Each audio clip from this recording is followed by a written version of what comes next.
अस्सलाम वालेकुम। आज हम फिज़िक्स 9 पीटीबी बोर्ड के यूनिट 3 के न्यूमेरिकल्स करेंगे। मैंने अपनी पहली वीडियो में आपको 1 से लेकर 4 तक न्यूमेरिकल्स करा दिए, उसका लिंक मैं डिस्क्रिप्शन में दे दूँगी। तो आज हम अपने 5 से लेकर 7 तक न्यूमेरिकल्स करेंगे। तो हमारा जो 5th न्यूमेरिकल है वो क्या है? A body has wait 20 Newton and how much force is required to move it vertically upward with an acceleration of 2 ms। अब हमें इस क्वेश्चन में वेट और एलेसिरेशन गिवन है। अब हमें क्या फाइंड करना है कि हमने ये फाइंड करना है कि कितनी फोर्स लगेगी उसको वर्टिकली, मतलब उसको ऊपर खींचने में। तो हमें फोर्स फाइंड आउट करनी है, हमें वेट और गिवन है। और अब हम अपना क्वेश्चन सॉल्व करते हैं। पहले हम डेटा लिख लेते हैं।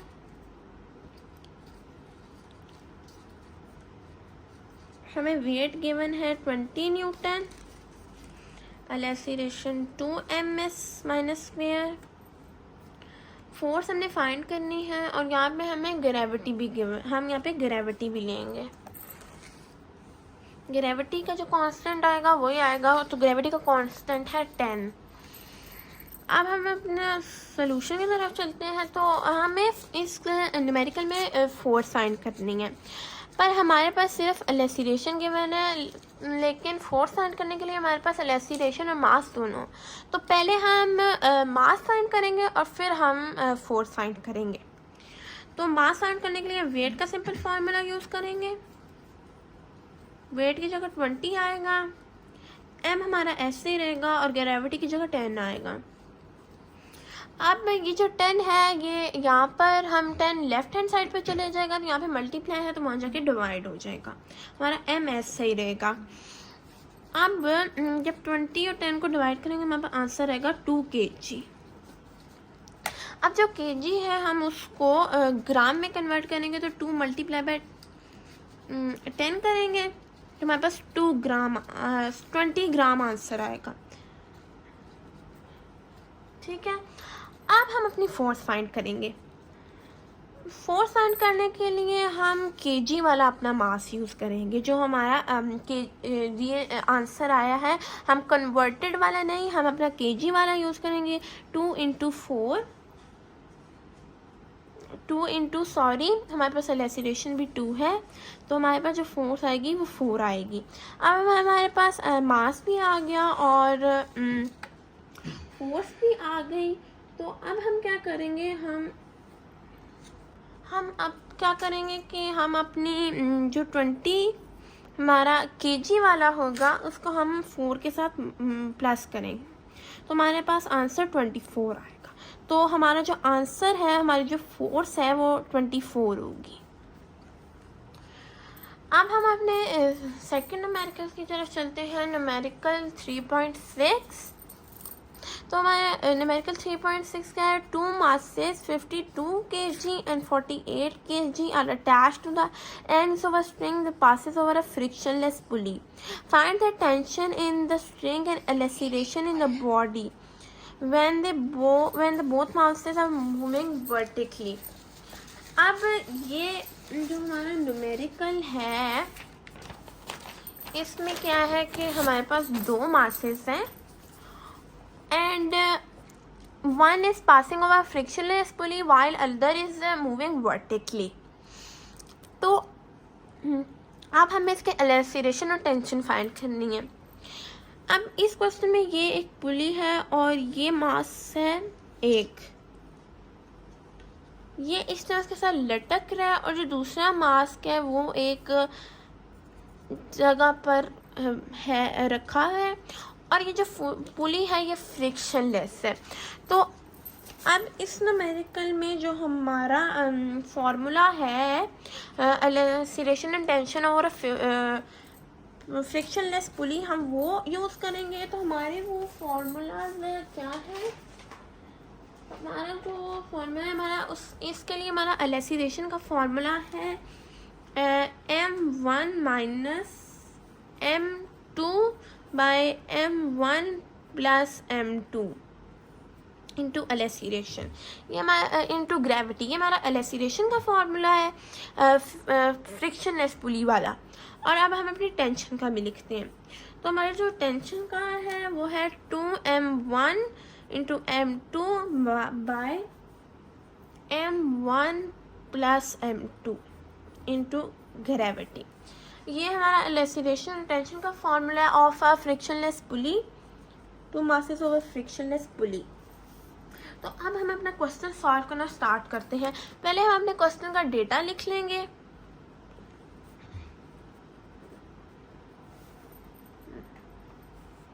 हमारा मास 1 क्या है 52 kg और मास 2 हमारे पास है 48 kg।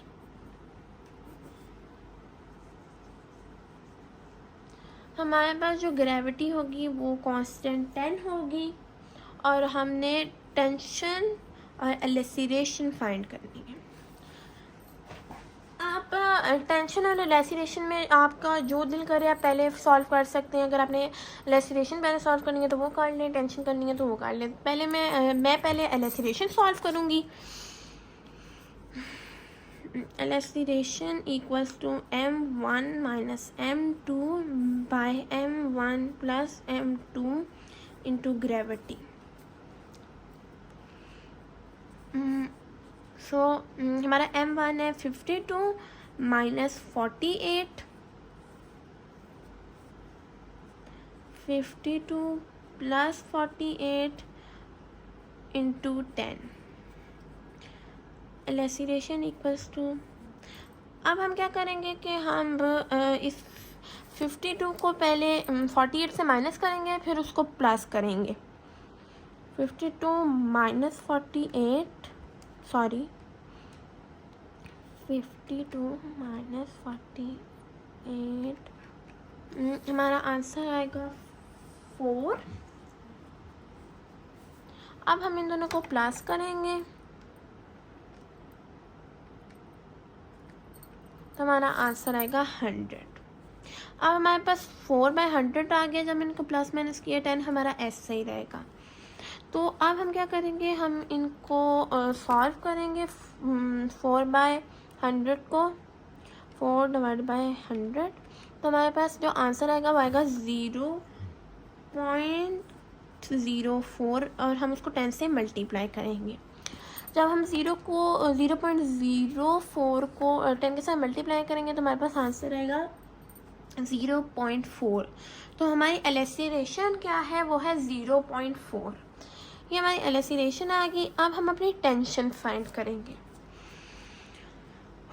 Tension equals to 2m1 m2 by m1 plus m2 gravity. 2 ऐसे ही रहेगा, multiply by 52 multiply by 48 divide 52 plus 48 and 10। अब हम इन दोनों को सॉल्व करेंगे। हम 2 मल्टीप्लाई बाय 52 मल्टीप्लाई बाय 48, तो हमारा ऊपर वाले का आंसर आएगा 499 और 2 और नीचे वाले का हमारा आंसर आएगा 100। 10 हमारा ऐसे ही रहेगा। अब हम इस ओवर को सॉल्व करेंगे। 499 2 को डिवाइड करेंगे 100 से, तो हमारे पास जो आंसर आएगा वो आएगा 49.92। उसको हम 10 से मल्टीप्लाई करेंगे तो हमारे पास जो आंसर आएगा वो आएगा 499.2। हमारी जो एलेसिरेशन है वो 0.4 है और टेंशन हमारे पास है 499.2। अब हम अपने आज के लास्ट न्यूमेरिकल की तरफ चलते हैं। तो हमारा जो न्यूमेरिकल 7 है, आज का लास्ट न्यूमेरिकल वो है 2 masses 26 kg and 24 kg are attached to the ends of a string that passes over a frictionless pulley.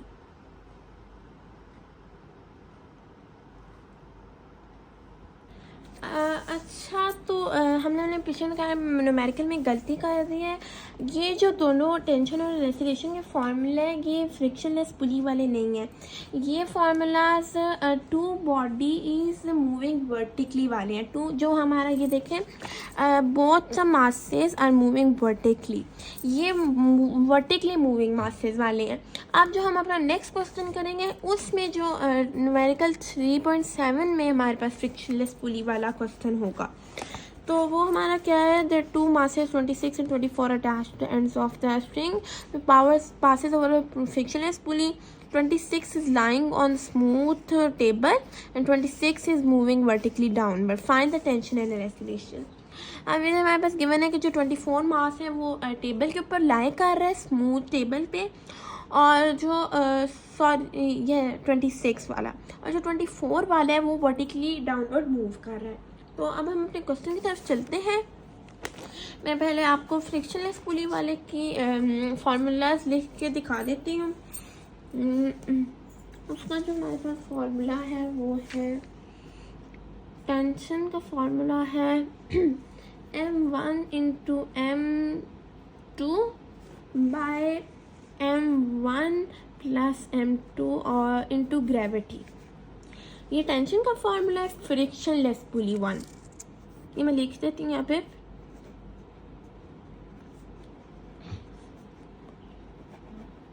जो फ्रिक्शनलेस पुली वाला हमारा लॉ है ये उसकी टेंशन का फार्मूला है।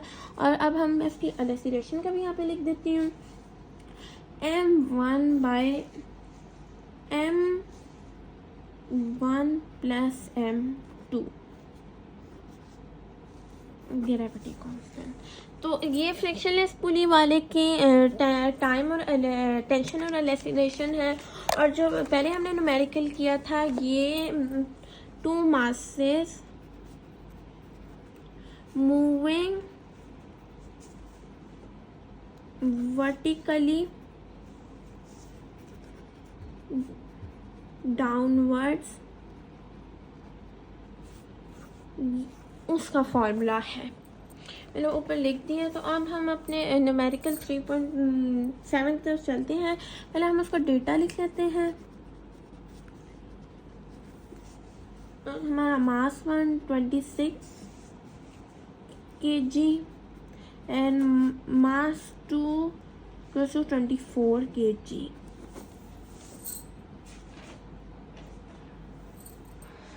अब हमने टेंशन और एक्सीलरेशन फाइंड करनी है और हमारा ग्रेविटी है कांस्टेंट 10। अब हम अपने सॉल्यूशन की तरफ चलते हैं। अब हम अपनी सॉल्यूशन की तरफ चलते हैं। तो पहले हम अपना एक्सीलरेशन फाइंड कर लेते हैं। एक्सीलरेशन का फार्मूला है m1 bye m1 plus m2 into gravity. अब हम वैल्यूज पुट करेंगे, 26 बाय 26 प्लस 24 और ग्रेविटी का कांस्टेंट 10। 26 बाय, अब हम 26 और 24 को प्लस करेंगे।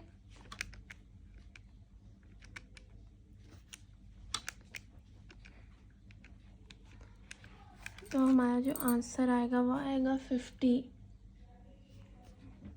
और 10 हमारा ऐसे ही रहेगा। अब हम क्या करेंगे, हम अपने 26 और 50 को डिवाइड करेंगे। हम 26 और डिवाइडेड बाय 50 करेंगे तो हमारा आंसर आएगा 0.52। अब इस आंसर को हम 10 के साथ मल्टीप्लाई कर देंगे। हमने 10 के साथ मल्टीप्लाई किया तो हमारे पास जो आंसर आया है वो आया है 5.2।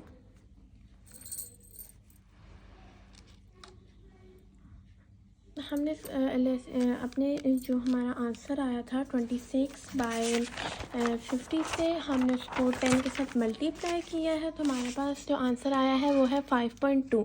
तो हमारा जो एक्सीलरेशन का आंसर है वो है 5.2। अब हम अपनी टेंशन की तरफ चलते हैं। तो जो हमारी टेंशन है उसका फॉर्मूला क्या है,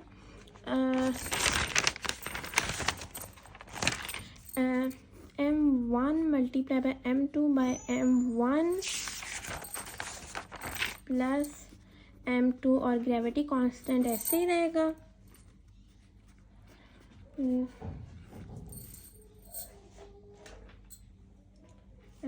हम 26 मल्टीप्लाई बाय 24 और नीचे आएगा 26 प्लस 24 और ग्रेविटी कांस्टेंट ऐसे ही रहेगा।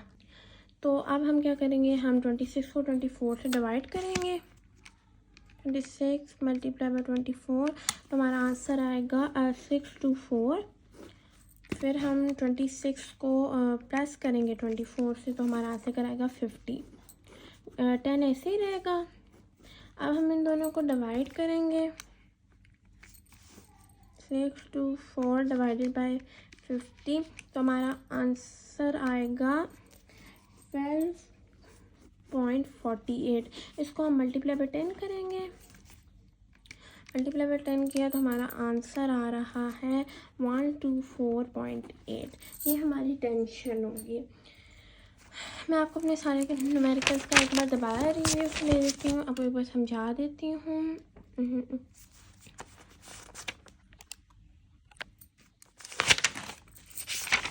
पहले हम सबसे पहले न्यूमेरिकल 3.5 किया है, तो उसमें हमें वेट गिवन था, एलेसिरेशन भी गिवन थी और ग्रेविटी हमें भी गिवन थी। हमने फोर्स फाइंड करनी है। अब फोर्स फाइंड करने के लिए हमारे पास एलेसिरेशन और मास होना चाहिए। तो हमारे पास एलेसिरेशन तो थी, हमारे पास मास नहीं था। तो पहले हमने वेट के फॉर्मूले से एलेसिरेशन मास फाइंड किया और फिर उस मास को हमारा जो 2 kg आया किलोग्राम, उसको हमने ग्राम में कन्वर्ट किया। तो हमारे पास जो आंसर आया वो 20 ग्राम था। फिर हमने क्या किया कि हमने फोर्स फाइंड करने के लिए पहले हमारा kg वाला मास डाल के उसको लेसरेशन के साथ मल्टीप्लाई किया, हमारा आंसर 4 आया। और फिर हमने अपनी ग्राम वाले मास को अपने फोर्स के साथ प्लस किया तो हमारा आंसर 24 आया। तो हमारा जो फोर्स होगी वो होगी 24। ये हमारा आंसर है। हमारे न्यूमेरिकल जो 3.6 है उसमें हमारे पास फार्मूला गिवन है कि 2 मासेस हैं और दे मूविंग वर्टिकली डाउनवर्ड। तो जब हमारे पास ये वाला लॉ होता है कि 2 मासेस मूविंग वर्टिकली डाउनवर्ड, तो हम ये वाले फार्मूलाज यूज़ करते हैं एलेसिरेशन और टेंशन के। हमारे पास वैल्यूज़ गिवन थी और हमें ग्रेविटी का कांस्टेंट पता था, हमने सारी वैल्यूज़ डाली और हमारे आंसर्स आ गए। और सेकंड वाले जो 3.7 में हमने क्या किया कि उसमें हमने 2 मासेस मूविंग वर्टिकली डाउनवर्ड था। इधर हमारे पास फ्रिक्शनलेस पुली वाला था लॉ, तो हमने उस लॉ से जो हमें फार्मूलाज मिलते हैं वो ये हैं और उनके अंदर हमने अपनी वैल्यूज़ डाली तो हमारा न्यूमेरिकल ये भी सॉल्व हो गया। तो मैंने आपको 3.5, 3.6 और 3.7 करा दिया है। अब मैं अपनी अगली वीडियो में आपको लास्ट न्यूमेरिकल्स कंप्लीट करवा दूँगी। तो आज के लिए इतना ही। अल्लाह हाफिज़।